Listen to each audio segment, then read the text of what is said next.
Ah bon? Je vous invite à passer votre test d'expression orale. Bonne chance pour votre examen. Bonjour monsieur. Aujourd'hui, je vais vous présenter le sujet numéro 1 qui aborde une question qui fait débat. Est-il encore possible de réussir sans diplôme? Depuis longtemps, on nous répète que la réussite professionnelle passe obligatoirement par un parcours académique solide. Pourtant, certains réussissent sans avoir suivi d'études longues. Ainsi, cette question mérite réflexion. Cela me conduit à me poser la question suivante. Les diplômes sont une condition indispensable pour réussir. Pour y répondre, je vais organiser mon exposé en deux parties.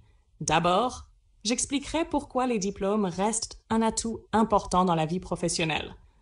Ensuite, je montrerai qu'il est tout de même possible de réussir sans eux, à condition d'avoir d'autres compétences. D'une part, il est indéniable que les diplômes offrent de nombreux avantages. Tout d'abord, ils permettent d'accéder plus facilement à un emploi stable, car beaucoup d'entreprises exigent un niveau de qualification spécifique. En effet, selon plusieurs études, les personnes diplômées ont plus de chances d'avoir un bon salaire et une meilleure sécurité de l'emploi. De plus, certains métiers, comme médecin ou ingénieur, nécessitent des connaissances précises que seule une formation académique peut garantir. Cependant, bien que les diplômes soient un véritable atout, ils ne sont pas toujours indispensables pour réussir. D'ailleurs, on remarque que de nombreux entrepreneurs et chefs d'entreprise sont autodidactes. Par exemple, Steve Jobs, fondateur d'Apple, ou encore Bill Gates, créateur de Microsoft, n'ont pas terminé leurs études universitaires. Et pourtant, ils ont construit des empires.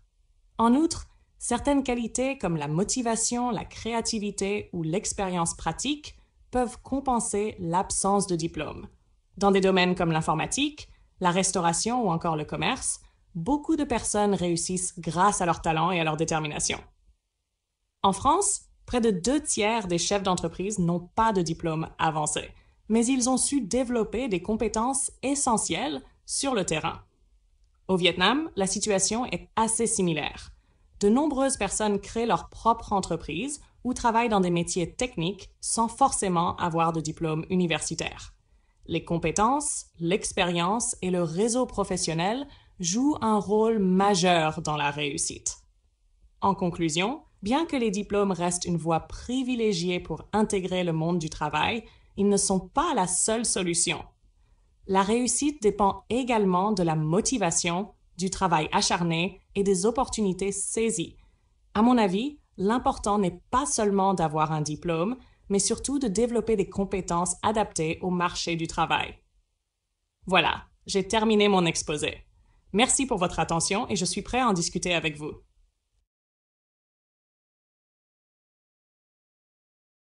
Bonjour monsieur. Aujourd'hui, je vais vous présenter le sujet numéro 1 qui aborde une question qui fait débat. Est-il encore possible de réussir sans diplôme?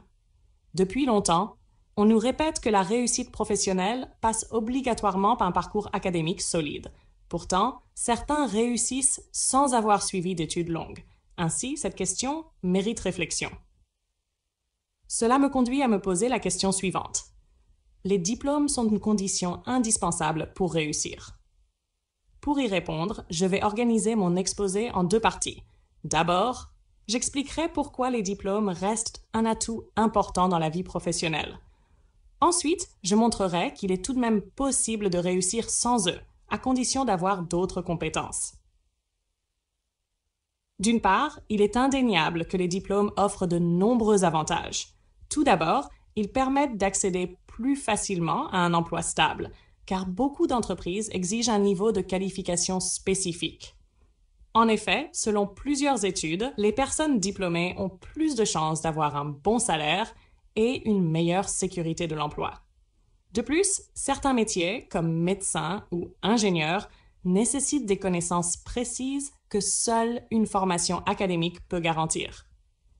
Cependant, bien que les diplômes soient un véritable atout, ils ne sont pas toujours indispensables pour réussir. D'ailleurs, on remarque que de nombreux entrepreneurs et chefs d'entreprise sont autodidactes.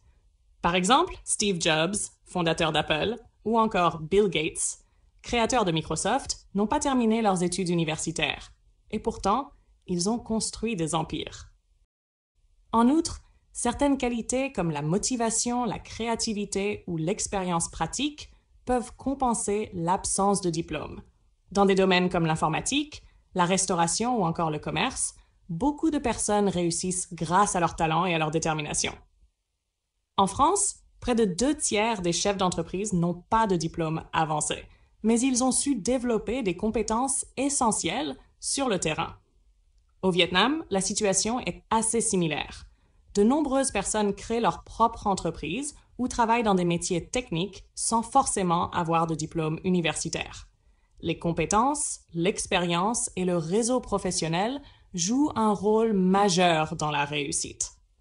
En conclusion, bien que les diplômes restent une voie privilégiée pour intégrer le monde du travail, ils ne sont pas la seule solution. La réussite dépend également de la motivation, du travail acharné et des opportunités saisies. À mon avis, l'important n'est pas seulement d'avoir un diplôme, mais surtout de développer des compétences adaptées au marché du travail. Voilà, j'ai terminé mon exposé. Merci pour votre attention et je suis prêt à en discuter avec vous.